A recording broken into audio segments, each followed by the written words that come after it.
Je m'appelle Johanna Montbaron, je suis coordinatrice du pôle éducation et médiation de Manifesta 13 Marseille. Et je suis aussi la personne qui a eu la tâche ardue d'accompagner les urbanistes et architectes de l'agence MVRDV dans leur recherche pour l'étude urbaine menée à Marseille en 2018. Une étude urbaine qui sert de préalable en fait à la programmation proposée dans un deuxième temps par les commissaires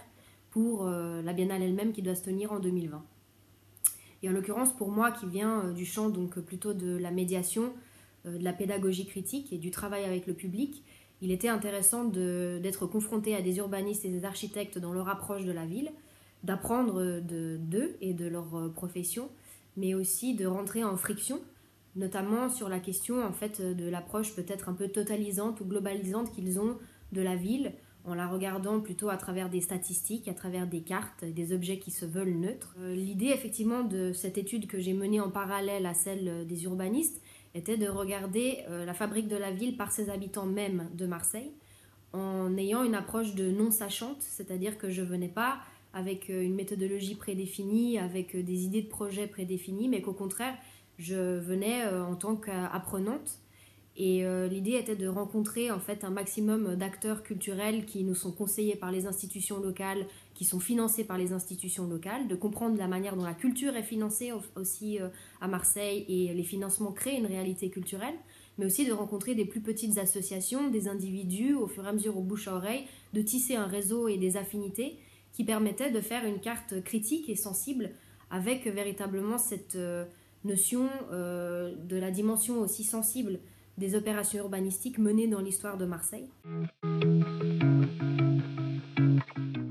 De là est né le tiers programme. On a décidé en fait de rebaptiser le pôle éducation et médiation de Manifesta puisqu'il charriait tout un univers linguistique qui nous était difficile à porter puisqu'il était éloigné de nos pratiques et de notre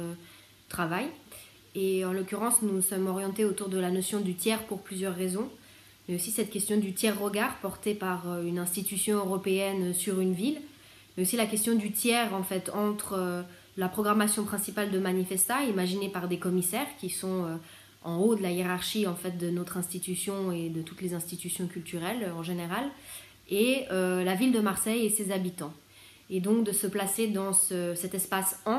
dans cet espace en creux, pour réfléchir avec les habitants au rôle que joue une biennale de création contemporaine aujourd'hui à Marseille et la regarder aussi de manière critique, de manière autocritique,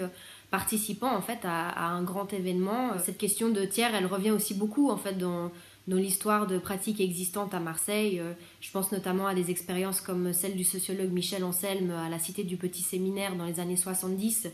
où c'est la première fois qu'il y avait des initiatives autour d'un plan de réhabilitation pour que des sociologues, en fait, des chercheurs soient entre les habitants en tant que tiers, en fait, entre les habitants et le maître d'œuvre. Et c'est la même chose aussi dans des actions en mode mineur, comme elles ont été appelées, des recherches-actions menées sur la rue de la République par l'association Centre-Ville pour tous, accompagnée d'artistes et de chercheurs sociologues parisiens. Et donc il y a toute une histoire en fait aussi de cette question du tiers regard, du tiers foncier aussi, qui a été théorisée par l'architecte Marion Serre autour de la question de ces lieux un peu indéterminés dans de nombreux quartiers de Marseille. Et donc cette question du tiers qui revenait beaucoup pour nous était importante. Et c'est comme ça qu'on a démarré notre programmation.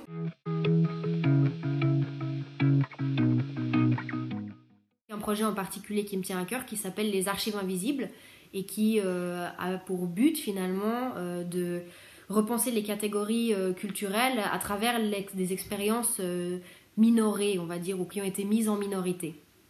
Et nous avons en fait tissé des partenariats avec 8 structures locales à Marseille qui racontent une manière de faire la ville, de fabriquer la ville de nouveau du point de vue citoyen et qui sont souvent ignorées ou invisibilisées par les institutions qui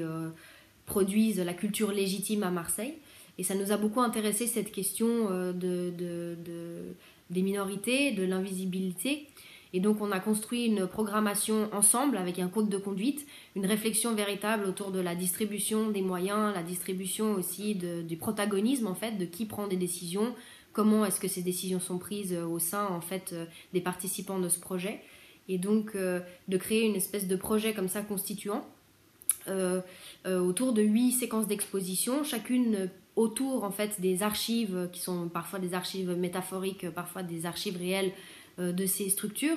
et qui sont toujours mises en espace par un ou une artiste que nous choisissions collectivement avec la structure. Ces archives invisibles en fait sont présentées dans un lieu qui s'appelle le Tiers QG, qui est un lieu à Belzins, qui est véritablement aussi un quartier oublié à Marseille, entre la gare et le Vieux-Port. Et l'idée de s'implanter à Belzins, c'était effectivement de réfléchir en fait à beaucoup de ces initiatives qui partaient de là, que ce soit un centre-ville pour tous, que ce soit l'association des commerçants et des artisans de Belzins, que ce soit l'association Mémoire des sexualités, mais aussi ça résultait de collaborations que nous avons eues étroites avec notamment le comité d'intérêt de quartier Saint-Charles, le propriétaire d'un café qui s'appelle Chiffon Funk, aussi sur la rue Bernard Dubois, qui nous ont mis en lien en fait la direction de cette résidence étudiante qui s'appelle Villogia, et avec qui nous avons pu négocier l'occupation d'un espace pour un an pour pouvoir présenter en fait cette programmation. Et je terminerai peut-être par une mise en perspective de ce projet des archives invisibles et du tiers programme en général, la manière dont nous l'avons approché, très étroitement en lien avec la réalité du terrain à Marseille, de réfléchir en fait à l'utilité ou l'inutilité des grands événements qui se posent beaucoup, des grands événements culturels qui se posent beaucoup en cette période de confinement, avec des questions autour du format de la biennale, le fait de faire venir des artistes internationaux pour un temps qui rendrait la culture spectaculaire et puis qui ensuite irait voir ailleurs. C'est effectivement à travers ce genre de projet qu'on peut initier une réflexion autour de nos propres frustrations professionnelles en tant que travailleuses de la culture. Et notamment, ce qui a été intéressant pour moi à titre personnel, c'est ce moment de déplacement, quand on prend au sérieux ses interlocuteurs, quand on prend en sérieux en fait la fabrique culturelle proposée par des habitants sur le terrain dans la réalité marseillaise. Merci beaucoup de m'avoir écouté, j'espère que ça vous intéressera et si vous voulez en savoir plus, vous pouvez aller voir le site